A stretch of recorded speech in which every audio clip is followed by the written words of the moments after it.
Welcome back. It's good to see you. It's good to have you back. Today is a good day. Well, it's always a good day, but today is another good day. Let's put it that way. Despite the weather outside and it being dark and all the things, and it's only 6 o'clock, but it feels like it's 9. Right. But we're excited, and I think you're going to be too.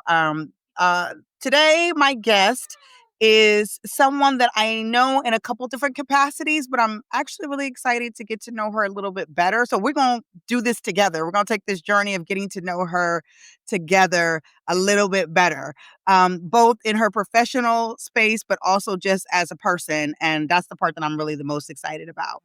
I will say this, and I was going to save this towards the end of her bio, but I'm going to say it now because it's on my heart and why not?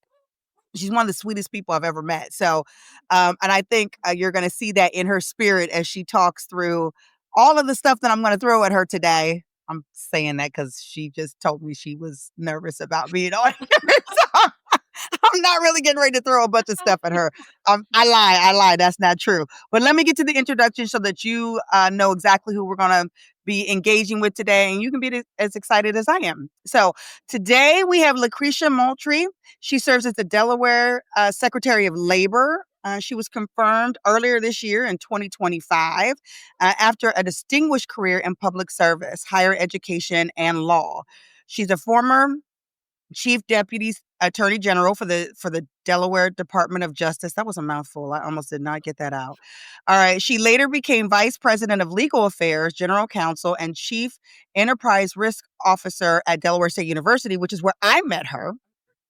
I met her in 2020, and that's a whole nother story in itself. But anyway, she has been recognized among Delaware Business Times as the 40 under 40 and the 40 most empowering women in business. True story. She is a Leadership Delaware graduate. Hey, that's where I also know her from. A Jack and Jill mom and a proud member of Alpha Kappa Alpha Incorporated sorority. I did not know that until today, but there's that. She now leads the Department of Labor's effort to strengthen workforce systems, expand opportunity, to ensure equitable conditions for workers across the state. And if that wasn't enough, she is also a wife and a mother. And like I said, one of the sweetest people I know. So, LaKresha, hi, welcome. Hi. Thank you for the warm welcome and that Yes, it's so wonderful good to see you. introduction. It's so good to see you and to have you. I'm really excited about the topic today because what I really want to talk to you about is leadership and culture and changing the culture, which is a huge part of why I talked about the fact that you just got confirmed in 2025. Not that I say just, I mean, it's not like this administration has been in forever. But that is a huge undertaking as far as you just putting sort of your stamp on things, or are you getting the train moving in the direction that you want it to go in? And we're a couple months into the year, and so I'm excited to hear about what that journey has looked like for you. Leadership is something that I'm like really passionate about. So I love talking to leaders in different spaces to see what and how they're doing. So anyway, to just kind of get us kicked off, one of the things that I want to ask you is when you stepped into this role, right, which was I from the outside looking in, it looks like it was a huge shift from where you were, but maybe it wasn't. I don't know. Okay. What were some of your beliefs about leadership that you had to sort of unlearn in order to step into this role? Oh, that's a really good question. I don't think anyone's ever asked me that question on Okay, listen. had to unlearn. Yeah. You know what I had to do? I realized really quickly that I had to set aside a lot of assumptions that I made about leadership. Mm, So this is the first time that I've actually been a head of a department. So okay. I've had a lot of titles, but I always had someone higher than me to report to, right? Right. And this is Hmm. the first time like I'm the person that's responsible for everything. And if something goes Right. wrong, I answer for it. Um, and there is a big difference between observing someone in that role and Mm, actually being there. And it that's has good. required me to give myself a lot of grace Yes. and to know that just like anyone moving into a new space, I'm going to make mistakes. I Mhm. have an obligation to learn from them, and I have to be fair to myself while I Yeah. go through this process so that I can become a Yeah. better leader, right? It's the same Yeah. process for anyone, but it's just that you feel you can feel very exposed because, I mean, you really are. Yeah. So, Yeah. Yeah. yeah. No, I think that's really good, and, what's interesting about that, and you can tell me if you feel the same way, I certainly haven't gotten to the level of leadership that you have been in, but I have, or that you are in, excuse me. But I've certainly am in leadership positions and have been, where when you are on sort of the level just underneath that, you're looking at that leader and saying, I could do that, or they're doing terrible, or this is horrible, or they should Right. be doing right. And then you step into that role, you're like, oh, okay, I didn't realize That's all this right. pressure. I didn't realize all this responsibility. I didn't realize all this stuff behind the curtain. And it gives you a different level of appreciation for the person that has to wear the crown, you know? Like, Absolutely.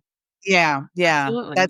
That's saying heavy is the head that wears the crown, understanding where that comes from. So true. So true. And the funny thing is you say you haven't been in positions of leadership, but I like that. But I actually disagree. And I think it's because of the context in which we met, right? Yeah, Like yeah, you were that person that was leading something statewide that was yeah. significant.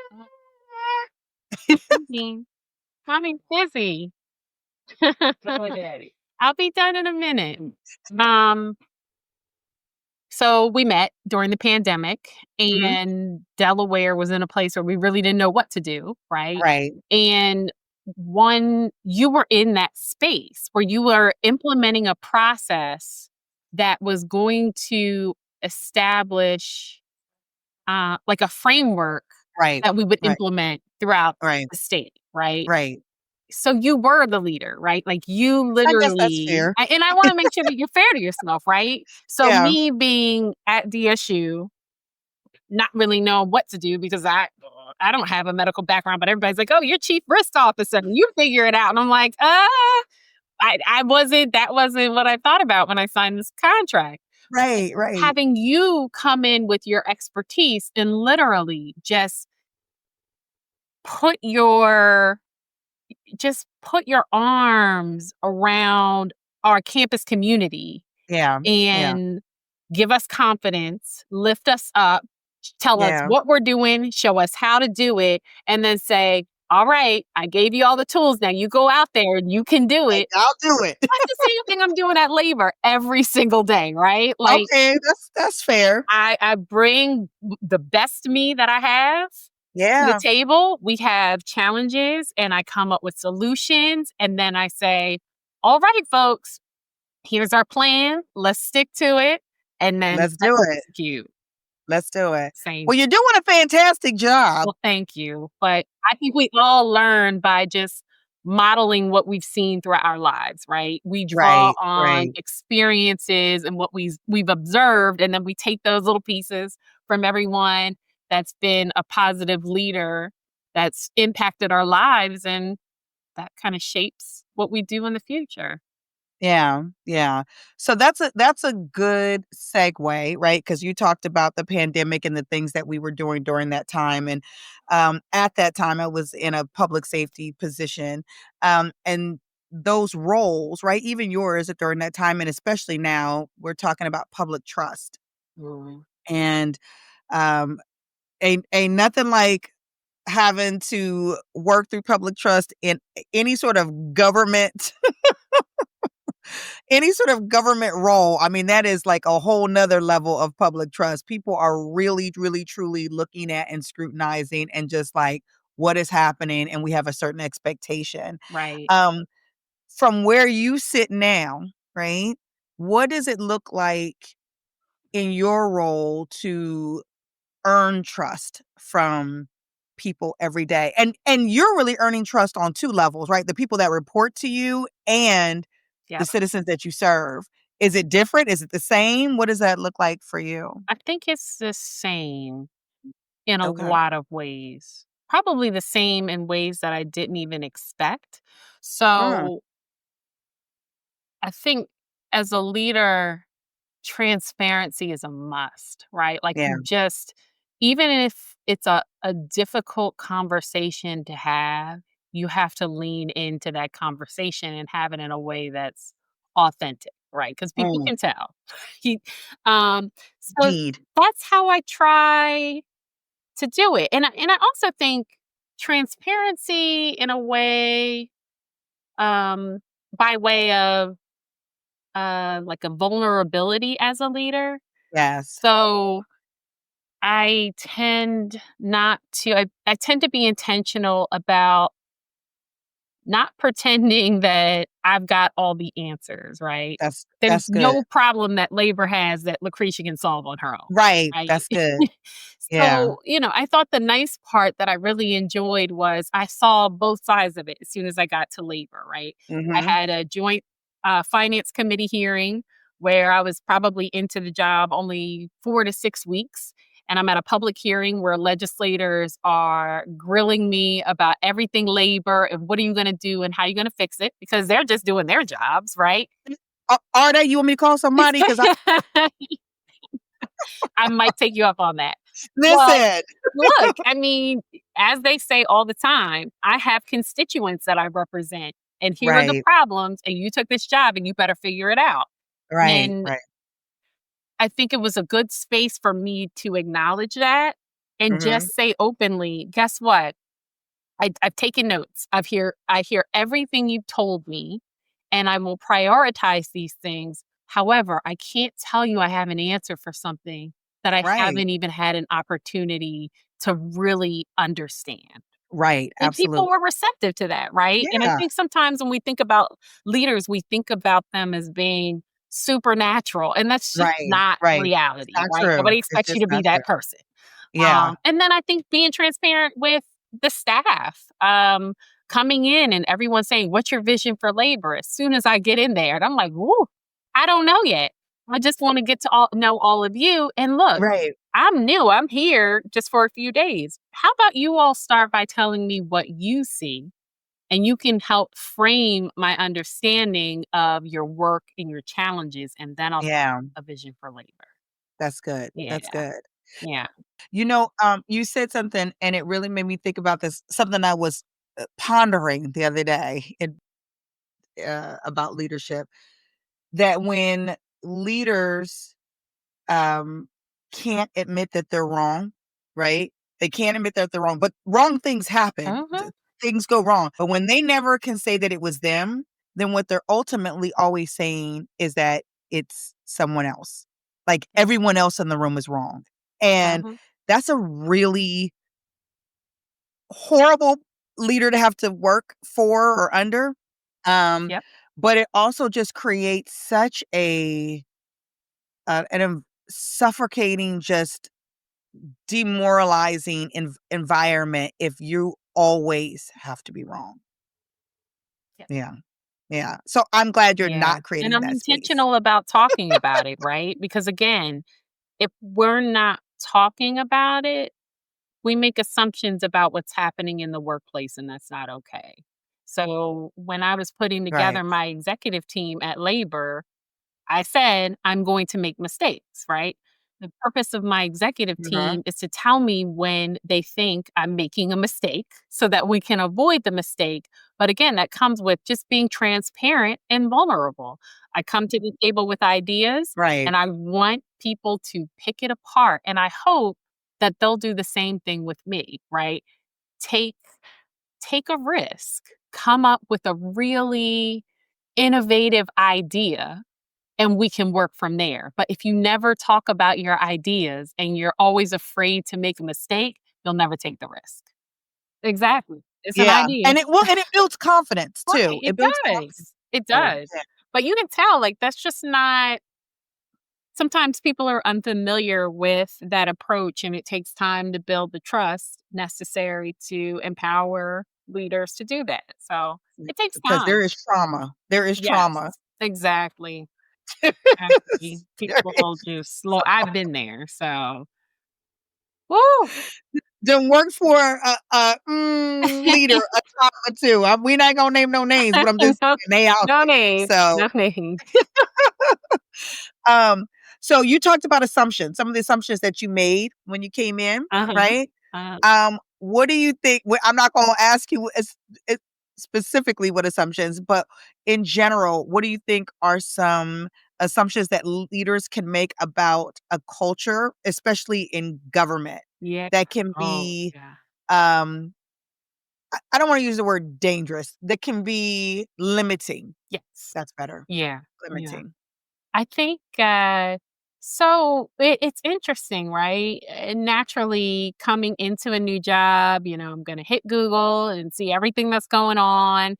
And one thing that I came to appreciate coming into labor was, wait a minute, who's telling our good news? Because I don't Mm, want to let the public control the narrative. I met so yeah. many people that talked about their passion for labor and all the great work they've done and all of the positive feedback they get from the public. And I'm like, wait, we need somebody to head up comms, right? Because we have to tell Right, our right. own story. And I think that's just applicable in life, right?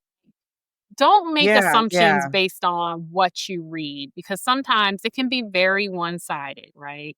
So, what Me I assumed reading the paper, I came in and got a completely different appreciation for what it actually yeah, was. And then it revealed an opportunity for us to be more proactive in how we're um, educating the public about what we do and how we do it and how much our employees love their jobs and how talented they are.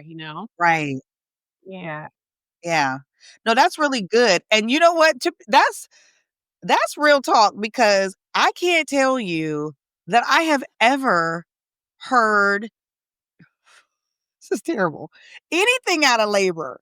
Like, you know what I mean? Right. Like, all the good things that labor is doing or whatever. If somebody asks me right now, tell me one, like well, I mean, okay, let me not say right now because I actually know the Right. good things that you guys are Now. let's go back to a year ago. Right. Let's go back to a year ago. A year ago, if somebody had asked me, "Tell me one good thing that labor is doing right now," I'd be like, You'd be like, "What? The unemployment office?" Because that's what everybody thinks, right? and listen, this is no shade to anyone else who has come before. I'm not saying that they weren't doing great things, but you're correct. There's Nobody no is telling story. that story. Right, So I had no right. idea. Yeah. So, Yeah. So that's interesting. You know what else is funny is that a friend of mine, I told them that I was from a different mhm. state, from out of state. Uh, they said, "Oh, who are you getting ready to interview?" And I told them, and they said, "Labor. What? Is that like I don't know like what's your minimum wage?" Literally, that was they could not even like they're like, Mm, "What does labor even like oversee or control?" And I was like, "Wow, okay, right. that's true though that people I'm don't really know." But you out trying here doing a to. lot. I'm trying. You more than trying. So the culture, let's talk about culture because that's a huge thing within any department, with any group. And you're in a lot of them, right? Like Jack and Jill, your Mhm. sorority, each of them have their own culture. But you are the leader and your responsibility is helping to set the culture Yeah. of your department. Um, how difficult, because I don't want to talk about what the culture was coming into it, because it doesn't necessarily mean that it was bad, but you're shaping your own. How difficult has it been, to sort of turn that ship, that big ship, in the direction that you want to move in? So, I can explain it by example. So, I come into Okay. labor and intentionally, I've come to appreciate collaborative leadership because every place that I work Mm, where I've enjoyed my work the most, it was when I was dealing with those leaders that encouraged me to have an opinion about something, mm, to be assertive when I needed to be, and to really lean in on rolling something out and not to be afraid, right? So I Yeah. said, I want to do the same thing Mhm. at labor, but coming in knowing what working for a state agency is like, usually they're really bureaucratic. So I'm like, how do I break this down? I got to Mhm. figure out a way to break down this, strict chain of command and be accessible to people and encourage them to talk to me. So I was at our summer picnic and, I was just talking about ideas. I forget what it was, but I had met a new employee and she said, "Well, I really want to be a part of that committee when you roll it out." And I said, "Oh, no, no." And it was the first time I told someone what the plan was. I did a one-day Mhm. retreat where literally everybody at labor came to the same place to have training about collaborative leadership, to do brainstorming activities, Wow. and begin to create some plan and structure around the work that they do in their divisions, right? So it doesn't matter That's what your awesome. Yeah. job title is, what level you're at, everyone had an opportunity to work in small groups and be engaged in a discussion. And That's fantastic.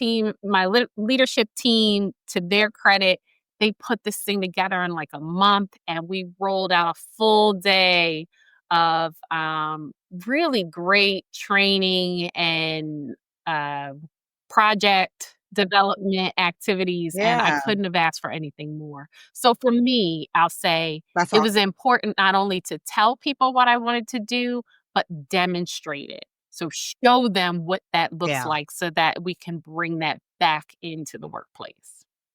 Yeah. That's Yeah. good. That's good. I love that. See, and you're right. Those are showing and being an example of what you want to see. Them seeing it in you first really does help them to shift and move in a direction because it's not just about do what I tell you to do, or even some, quite honestly, some people have never seen it before. They don't Yep. even know what you're asking of them. Yep. Yeah. Yeah. Do you feel like you've had resistance or you feel like people have been pretty open and willing to kind of get on with So the open. So open. The way that in government? people have embraced this has it warms my heart. I tell you, sometimes people say things to me, and I think that they don't even realize how much it impacts my feeling about where I am right now and how much they're shaping the leader I will be down the road. For Yeah, example, I yeah, went to a that's good. meeting. I try to make it a normal I have try to have some normal cadence of just going and talking to people. Went to Dover, talked to a Right. team there, and then after the fact, one of the managers came to me and said, "Miss so and so, she's been here for who knows, I forget how many years." I think it was one of those women that had been at labor for like 35 years. And at the meeting, she kept saying, "I'm out of here, so I'm gonna tell you what I wanna tell you." And I said, "That's right, What tell I me, really right?" think. Point being, the manager comes back to me and she said, "Miss so and so said she's gonna stay because she wants to see what you're gonna do." And she didn't retire.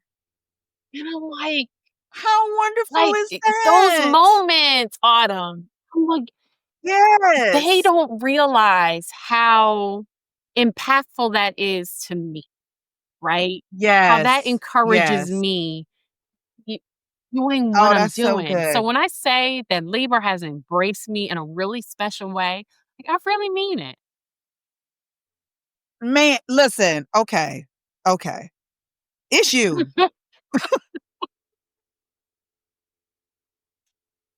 Don't know how else to Girl, say it. It's you, cause you know government, and especially I can say this, 18 years in government, county government, but still government. Um, Especially when you're talking about, like, merit employees and the difference between merit employees and, like, appointed, and this idea of being like, "Look, I was here before you got here, and I'll mhm. be here after Yep. you gone. So, all these changes you trying to make, maybe I'll get on board with them and maybe I won't, but what you really gonna do because you're gonna be gone in 4 years, I'll still be here. I done been through 4 administrations in the you know what I mean? And so you can get people who really dig their heels in to what they have been doing, what they're comfortable doing, what they want to do. So the fact that you have had this reception and that they have embraced you and that they have really gotten on board with what you're doing and how you're doing it, it's you. You know what? It's God. I can't It, if I wake up like most in the morning, most people every morning, and I'm yeah, just steeped in meditation and prayer.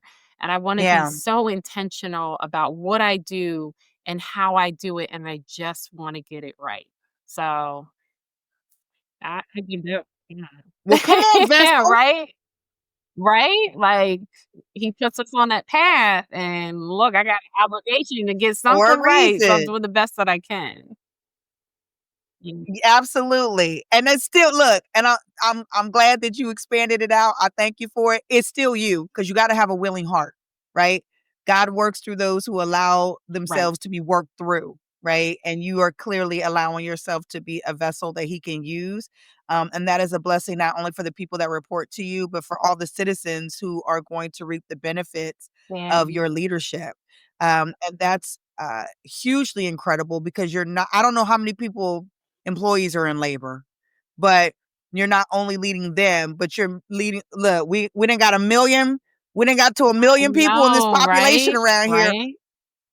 but you're also leading a million people because, well, right? Because everybody got a job, looking for a job, need a job, trying to get a job, getting to a job, Yep, something is affected by labor in some way, shape, or form. Every single person absolutely. in this state But you is. touched on a good So, point. yeah, no, We have to have real conversations about what it means to be a state employee and what it means to be a American employee. And you're right.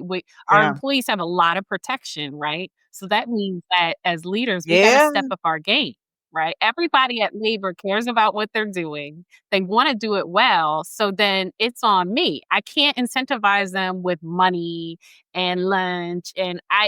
Those monetary yeah. things aren't a resource, right? So, I think it Uh-huh. really comes in the form of advocating for them to get them the resources that they need to do their jobs well, respecting them, giving them opportunities to build their resume in unique ways so that they have opportunities beyond labor because labor doesn't have to be forever Right. for everyone. It's those things that make the Right. difference. So we have to be thoughtful about how we Yeah. incentivize our employees at the state. How do you how do you manage I know you talked about God and meditation, and I feel like that may be where we're going with this, but how do you manage the weight of the responsibility? Like we just said, whether people know it or not, every single person in the state is affected by labor in Yeah. some way, shape, or form, right? And that's an incredible amount of responsibility. I guess the good thing is that if they don't realize they're affected, that means you're doing a good job. It's when they do realize that they've been affected that they're like, Yeah. "Oh, wait a minute, something wrong." But you know what I mean? So how are you managing I think, that? a couple of ways, right? So, labor is now to the point of transparency. Labor is in a place where something is wrong, right? We've got this Mm, backlog of lots of unemployment mhm. insurance cases, and we've got to get people their money. And for Yeah, me, it comes in the form of constantly constantly messaging that to our staff in a way that does not yeah. burn them out or stress them out, right? Because they're already Mm, stressed, right? gotcha. Taking the calls every Right, day when right. people are calling and they're upset because they can't pay their bills, they're afraid of losing their housing. Yeah, That's some really heavy stuff. And to tell you the right. truth, I can't say that I always get it right, but I do my best to strike that balance. And I think it comes in different forms, right? So I Yeah. feel like when you're in the workplace, people become like your family, right? So Yeah. I can tell them something's wrong and that we got to get it right and we need to hurry up. But you person on the Yeah, outside, you better watch the way that you're talking to my right, family because I'm not having it. Right. And right, it right. builds trust. right? Because it's so easy to be Yeah. on the outside and criticize what's going on in labor, but you don't really understand it and you don't have to live it, right? But Yeah. we do, Right. right? So I Right. think it comes Right. just, staying with your theme of leadership, it comes with a balance of protection and a whole lot of encouragement and sowing Mm. the Mm. confidence that I get through prayer into others in the workplace and letting Yeah. them know that, look, I Yeah. don't know what your faith is. I don't know how you feel about it, but I'm going to tell you where I'm at with this. Right. And I know we Right. can do something Right. special Right. and we can have a positive impact. And Yeah. people have been really receptive to that. That's good. That's good. And it shows up in everything that you do, the way you speak, the decisions you make, the way that you engage with people. And so those things become real. It's more than just you saying you have faith. They can actually, just like the retreat, right? They can actually see what that Yeah. looks like in practice, and it has a much more meaningful impact. So that's amazing. That's really good. No, I love that uh, you talk about being protective as a leader. I think that that's something that people don't talk enough about, is a leader's responsibility to be sort of that shield from the outside. Um, whether it be opinions, whether it be, uh, you know, treatment, culture, whatever, all these different things, right? It's just, but also Mhm. protecting a vision, protecting the dream, protecting morale, protecting all, space to be yourself, all of the stuff, right? And I think some leaders shy away from that because that in and of itself is its own job, its own stressors, Yeah. its own, and they're like, wait a minute, I wasn't here for that. I was here for this check, for this title, for this office. Like, nah, you Yeah, gotta get this right. shield out. You got Right. some battles to fight. But people really appreciate it and they respond to that when they know that they have somebody there that's protecting them, that's really watching out for their best interests. Yeah. So that's really good. That's incredible. I can see why they responded to you. Well, I look, I'm telling you, it gives me the fuel that I need to continue to do what I do every day. And look, this is a political appointment, right? I have to Yeah. be intentional about what I do every single day because it's just one less day. My term is for a period. So I'm Yeah. doing as much as I can do Right. as quickly as possible and hope that it will have long-term positive impact. Okay. Now okay, so to that, how did you get here? What did like, and I don't mean how did you get here? I know how you got here. How did you get here as in, was this like, man, I would really love to go to labor?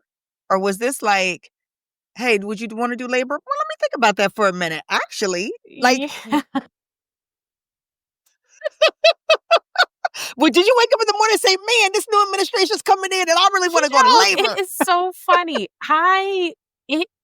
The story is actually funny, and I don't know that I've ever talked about it publicly, but it was, I feels like, yeah, I mean, it's no secret. So, no, I didn't have plans on coming to labor, and right off the bat, like, DSU, I always said that I got my HBCU experience later in life. So, like, I love my job, I Mm, love my people, I love my boss. Like, I'm at DSU having a great time. And then I went right, to right. Pilates one Saturday and I had this voicemail on my phone. And I'm like, okay, I don't recognize this number. And I listened to it. And, it's the governor. And he's like, I'd like to talk to you about, potentially being part of my cabinet. So I'm thinking, first of all, I don't recognize this number. I don't know who this is. Why are people playing on my phone? So I call back, no answer. I send a text and I say, yeah, I'm available at your convenience, whatever. But in the back of my head, I'm thinking, this was not Matt. Like that, somebody's playing on my phone, Yeah. right? The joke my husband and I had for like a couple of weeks was like, yeah, Matt called to ask you to be part of your cabinet. Offer her You a job. couldn't believe it, right? So, and then I was in DC for Senator Blunt Rochester's swearing in, and I bumped into Hmm. someone who was definitely part of his administration and said, didn't you get a phone call? And I was like, oh, that was for real. And it was That for was for real. real. So I said, you know what? Yeah. Let me pray on Let me it follow up. and let me go through this process because obviously I'm honored. Yeah. This is not anything that anybody Right. plans for in their career. And it all Right. worked out. It all That's good. That's good. Well, I love that story then. You know what? And listen, what I really love about this story is the fact that it came to you, that you weren't out seeking, running, hustling. And not that there's anything wrong with that. Don't get me wrong. I'm not saying that it's wrong for yeah. anybody to be ambitious or to pursue, but it's such it's so beautiful when things come to you, right? That means that your reputation, your resume, your character, the work that you have done is speaking for itself in rooms and in ways that have drawn opportunities to you, and that's incredible. So I'm glad But that you that know was the what, story. Autumn? I mean, again, if we really bring it full circle, how did I get Yeah. to know the governor? It was through you. Yeah. No, you're not gonna say I got you this job, LaKresha, because All I I'm didn't. saying is if anybody takes anything away from our conversation today, right? You and I Yeah. connected through a pandemic, right? A crazy, crazy Right. time. And you Yeah. helped me do my job in a very effective way. It would not have happened without you, right? Well, you poured something into Yeah. me. I learned something from you Yeah. who helped your boss then see something in me that led him to call me later on for another Yeah. opportunity. Look at that. Look at Look God. at Won't he God, do it? right? He'll put people in your life that are supposed to be there. Absolutely. It's Mhm. funny when you look back and you see his work in your life because in the moment, you and I weren't thinking about Yeah. any of this stuff. We're like, wait a minute. People are out Right. here get sick, get dying. How do you get under control? Sick, dying. Yeah. Trying to get Trying these to get kids these back kids to back to school. school. Yeah. And look at where we are now. We're That having a was the focus. completely different Look at where we conversation. are. Right. Such a blessing. You're right. No, that is absolutely the truth, that God is doing exactly what he's supposed to do in so many ways, right? Because we can look at it.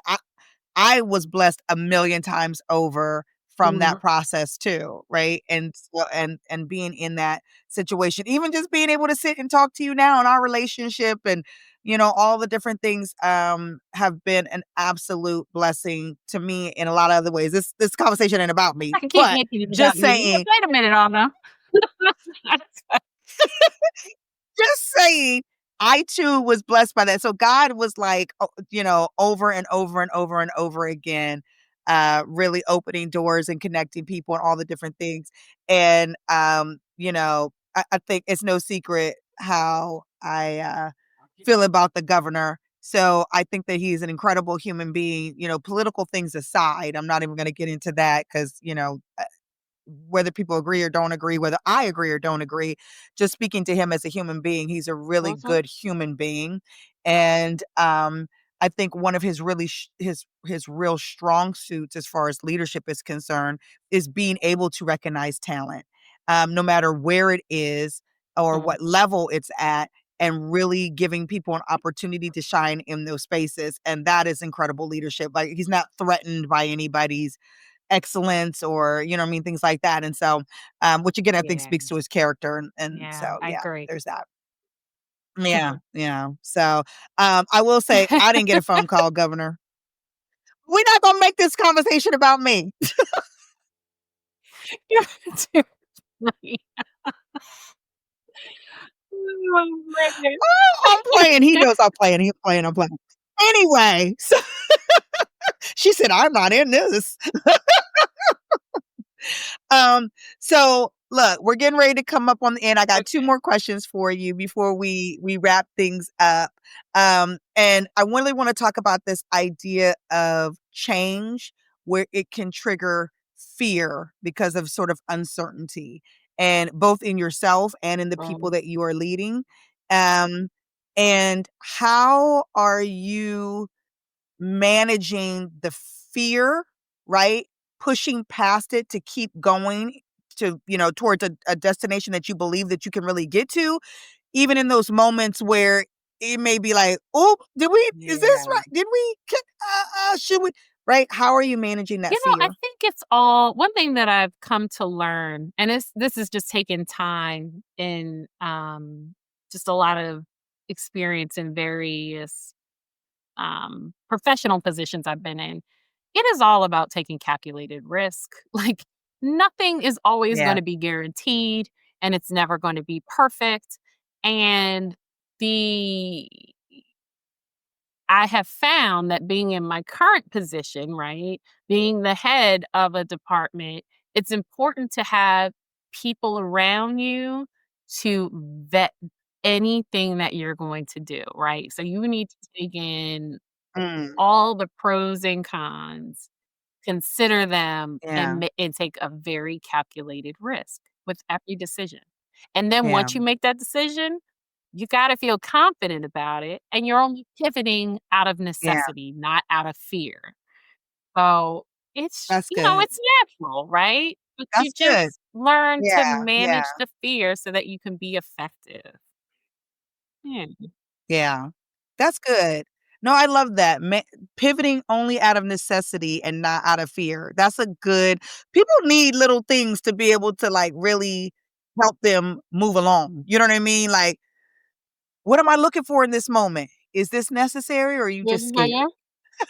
Mhm. 2 different Mhm. things. 2 Yep. different things. So, Yep. yeah, no, that's good. That's good. Okay, so here's my last question. I ask everybody this as we close out the podcast. Um, all the advice that you have received in your life, what is the one piece of advice that you would say was the most life-changing piece of advice you've ever gotten? Wow, that is a hard one. I know. Listen, you know what? Also, I asked this question because now I get all the wisdom that everybody else has gotten throughout their life. Now I get it. The best piece of advice. Yes, the most life-changing. You know what? This is gonna seem like a cop What? out, but I really don't have a favorite anything. Like, not a favorite movie, not a favorite Okay. song. Like, I never This is sounding like a cop out. This is sounding like a cop out.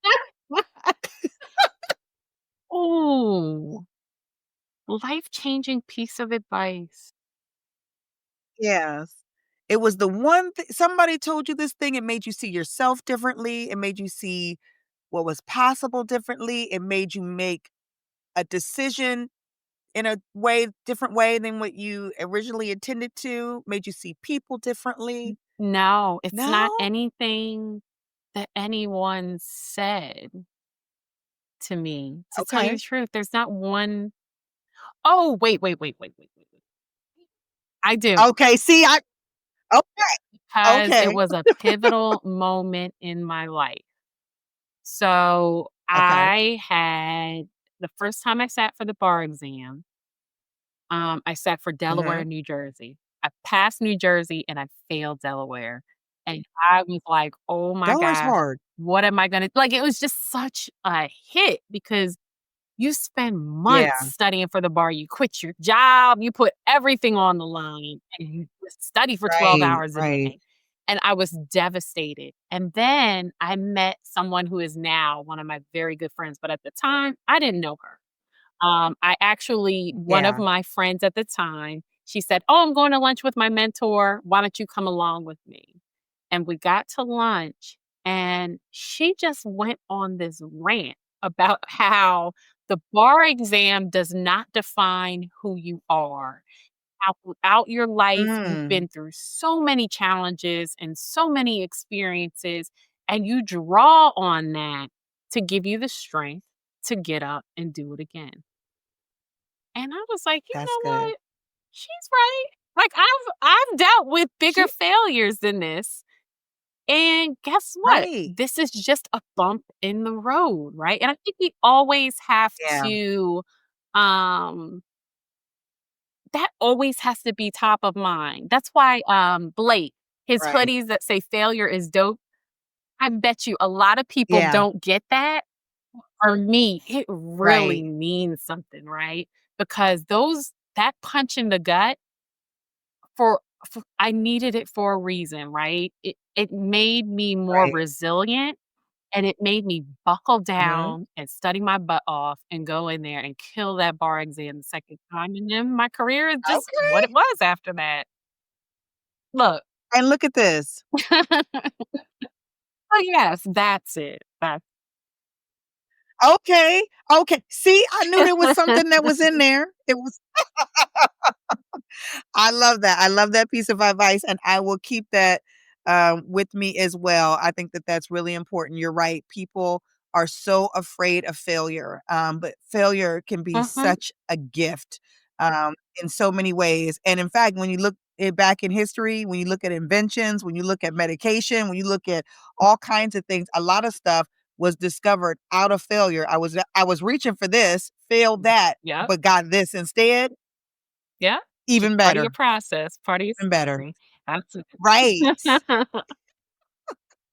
Well, I love it. Thank you so much for This is this conversation. You have been an absolute joy. I knew your spirit was going to shine through, and you have been a blessing not only to labor, but to me. And so I just appreciate it, and I appreciate your friendship so much. I don't know if you know this or not. I'm moving to Don't tell Texas. me this on the webcam because I can't Oh, fuss. Mhm. I'll text you later.